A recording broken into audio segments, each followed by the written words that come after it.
poem. This is your fourth poem of your book, First Flight. Poem goes like this. I will explain line by line all the things what is in this poem. What is the boy now who has lost his ball?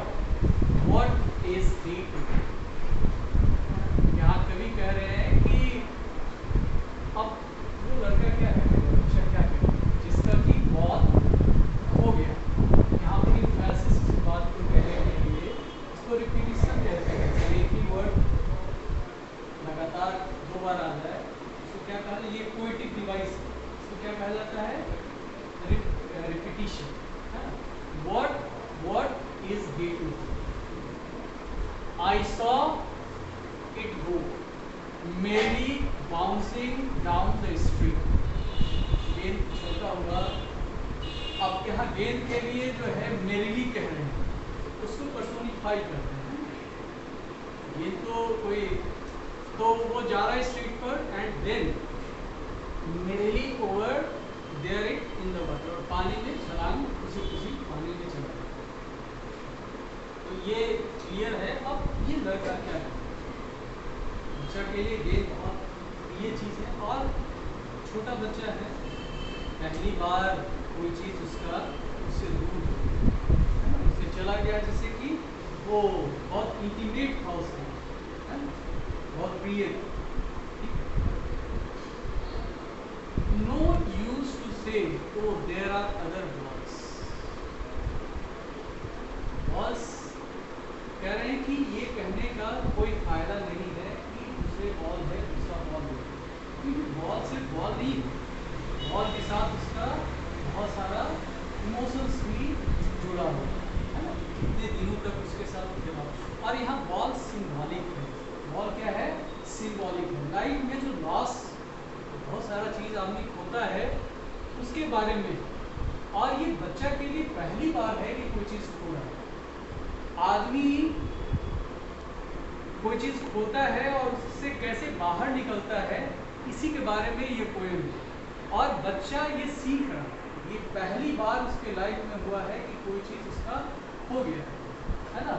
No use to say O there are other balls and ultimate seeking grief. Ultimate seeking grief मतलब पूरे अंदर तक खिला देता है। कोई चीज़ यदि बहुत प्यारा आपसे चला जाएगा, और मतलब कहने का मतलब सेकिंग ग्रीफ, ग्रीफ मतलब दुख, बहुत बड़ा ऐसा दुख कि अंदर तक खिला दे, मतलब एकदम मतलब ये कर दे आदमी बेचैन।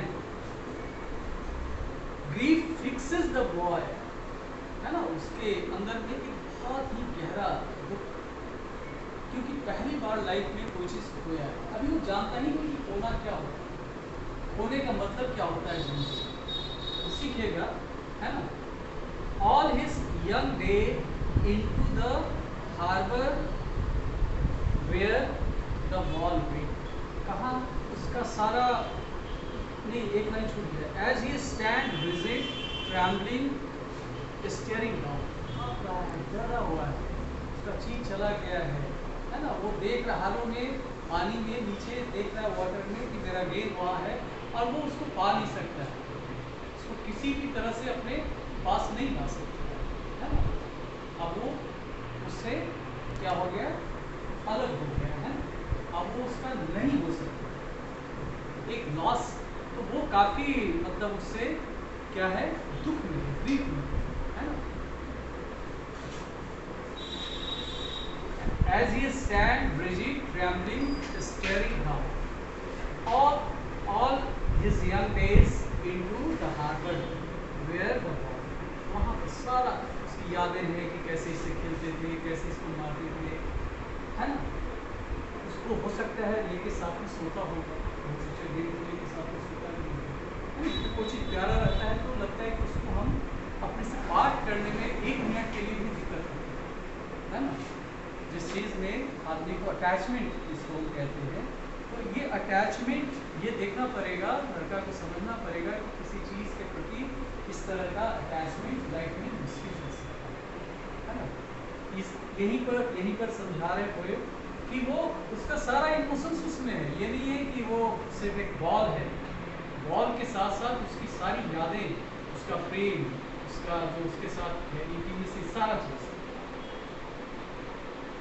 I would not intrude on him, कह रहा है कि उसके दुख में, उसके यादों में, उसके इमोशंस में, उसका जो प्रेम जो है उसमें मैं इंट्रूड मतलब उसमें जाना, छेड़छाड़ करना, है ना। ऐसे तो इंक्लूड का मतलब होता है घुसपैठ है ना। किसी घुसपैठ का मतलब क्या होता है, किसी के टेरिटरी में कोई दूसरा आदमी चला, तो इसका टेरिटरी है, इसका स्फेयर है ना, इसकी यादें हैं, इसकी सोच है। अब इसमें कोई जाके बोलेगा ना कुछ नहीं करो, ऐसा नहीं, कुछ नहीं है, बॉल दूसरा मिल जाएगा, है ना। ऐसा यहाँ करने का कोई मतलब नहीं है ना। I would not intrude on him.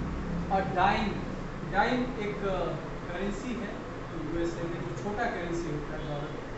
तो a dime another ball is worthless.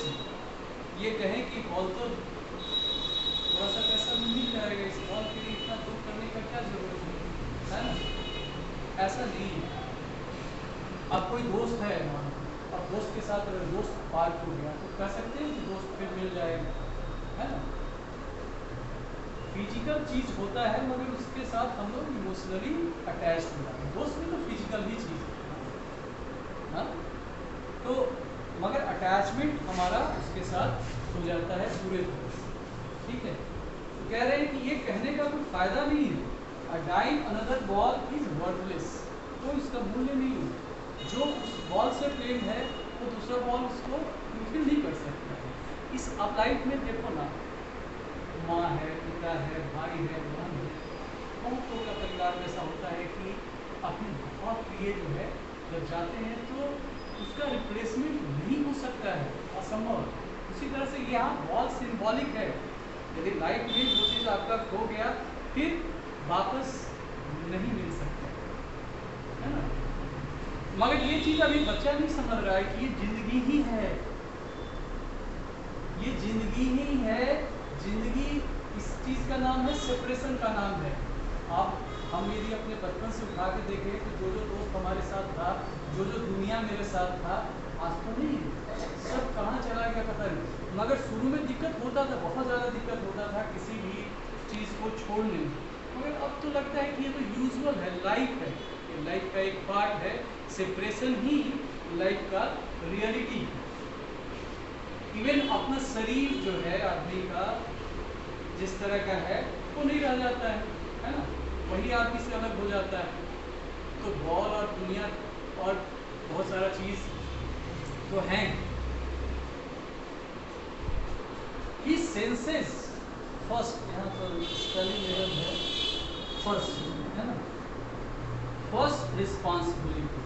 पहली बार उसको समझ में आया कि चीज हो सकता है यदि सावधानी नहीं रखे तो, सावधानी रखने के बाद भी हो सकता है। मगर ये रिस्पॉन्सिबिलिटी, एक जिम्मेवारी उसको समझ में आया कि ये भी लाइफ का एक अंग है कि कैसे यदि कोई चीज़ हो जाएगा तो हम फिर से अपने आप को सीधा खड़ा कर सकें, है ना। तो ये चीज़ अब बच्चे को पहली बार आभास हो रहा है, समझ में आ रहा है एक चीज़ होने के बाद, है ना। In a world of possessions, people will take wars.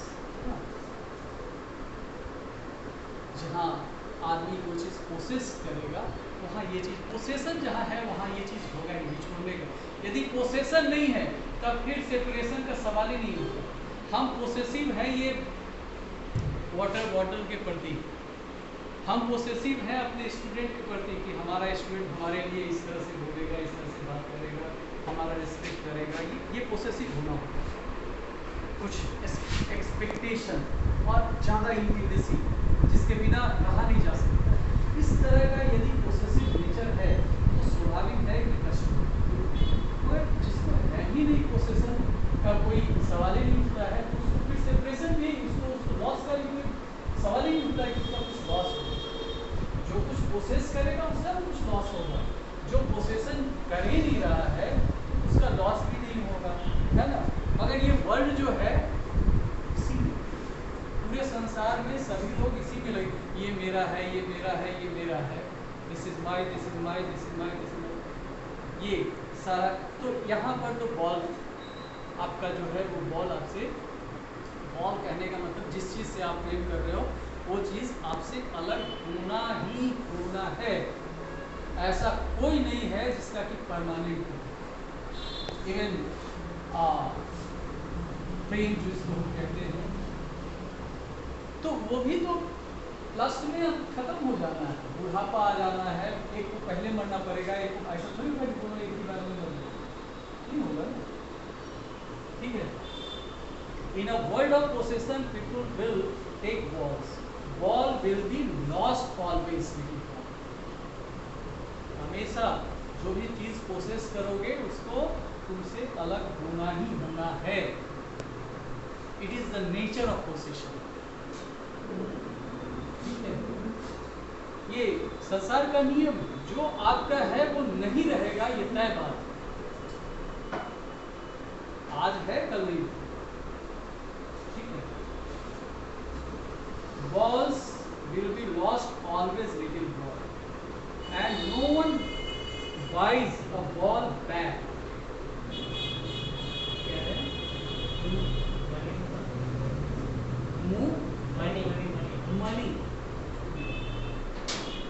Money is external.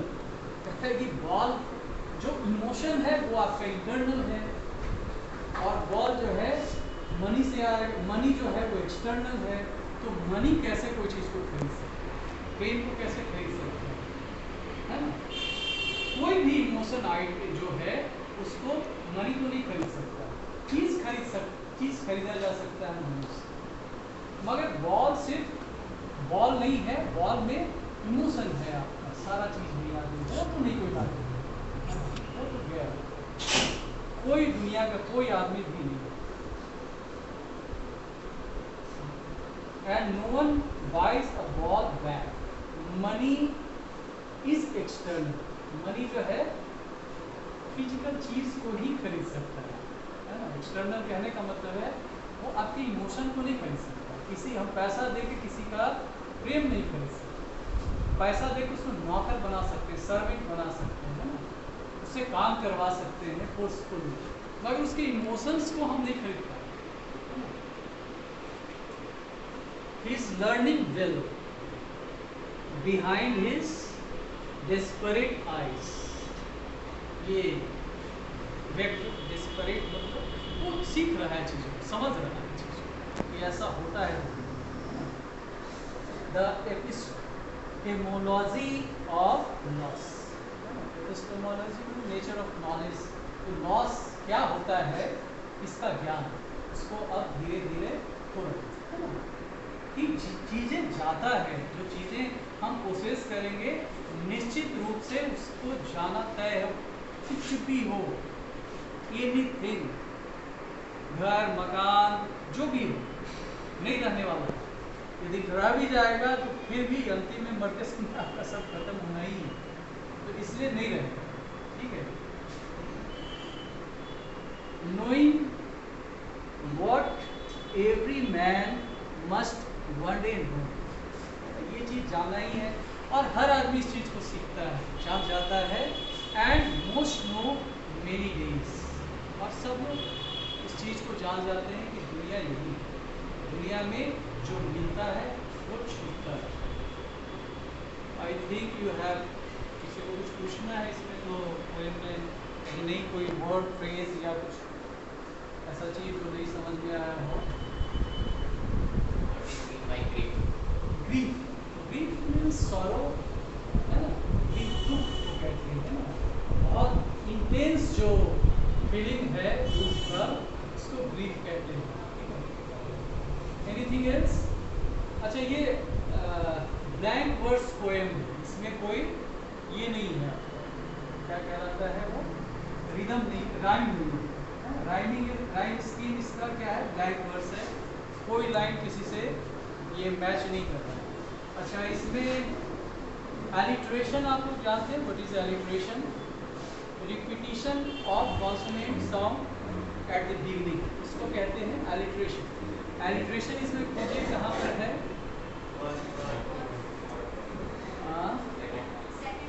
Second line में